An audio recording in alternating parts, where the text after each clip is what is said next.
Corona virus की चर्चा एक बार फिर से तेज हो गई है। देश के अलग अलग हिस्सों से कोविड मामलों की वापसी की खबरें आ रही हैं। नए केस हर दिन सामने आ रहे हैं और लोगों के मन में एक बार फिर से डर बैठने लगा है। क्या कोरोना फिर से लौट आया है? हर कोई जानना चाहता है उनके राज्य में क्या हालात है, कितने लोग संक्रमित हैं और क्या हमें एक बार फिर सतर्क हो जाने की जरूरत है। इन सवालों का जवाब अब आपको अफवाहों से नहीं बल्कि सरकार की एक आधिकारिक वेबसाइट से मिलेगा। ये पोर्टल लगातार अपडेट होता है। यहाँ आपको हर राज्य के ताजा कोविड आंकड़े मिलेंगे, वो भी भरोसेमंद और सही जानकारी के साथ। अगर आप जानना चाहते हैं कि आपके राज्य में कोरोना की क्या स्थिति है तो अब बस एक क्लिक में जानिए सटीक जानकारी। अब आपको बताते हैं कि ये जानकारी आपको कैसे मिलेगी। अगर आप जानना चाहते हैं कि आपके राज्य में कोरोना के कितने एक्टिव केस हैं तो अब किसी सोशल मीडिया पोस्ट या फॉरवर्ड मैसेज पर भरोसा करने की जरूरत नहीं है। भारत सरकार की हेल्थ मिनिस्ट्री ने एक ऑफिशियल वेबसाइट बनाई है जहां पर कोविड से जुड़ा हर एक अपडेट एकदम भरोसेमंद और ताजा मिलता है।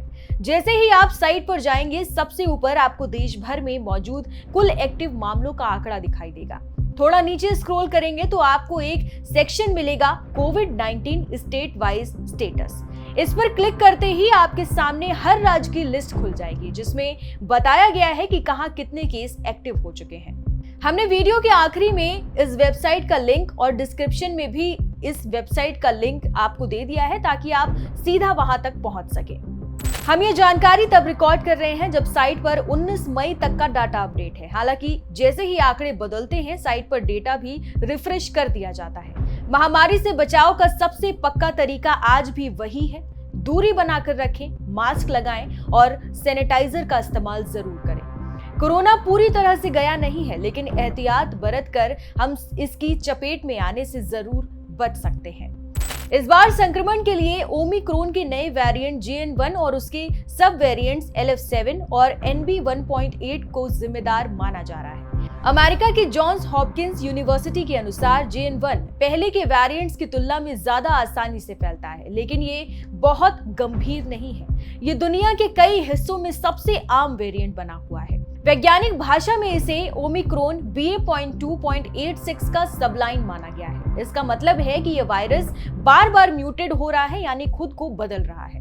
JN1 वेरिएंट चीन, सिंगापुर, थाईलैंड में फैल रहा है। इन देशों में मरीजों की संख्या लगातार बढ़ रही है। JN1 के लक्षण पुराने ओमिक्रॉन वेरिएंट जैसे ही हैं। इनमें गले में खराश, हल्का बुखार, सिर दर्द, नाक बहना, सूखी खांसी, थकावट और कुछ मामलों में स्वाद या गंध का चला जाना ही शामिल है। अभी तक की रिपोर्ट के अनुसार ये लक्षण हल्के से मध्यम स्तर के हैं, जो और ज्यादा मरीज बिना अस्पताल गए ही ठीक हो रहे हैं।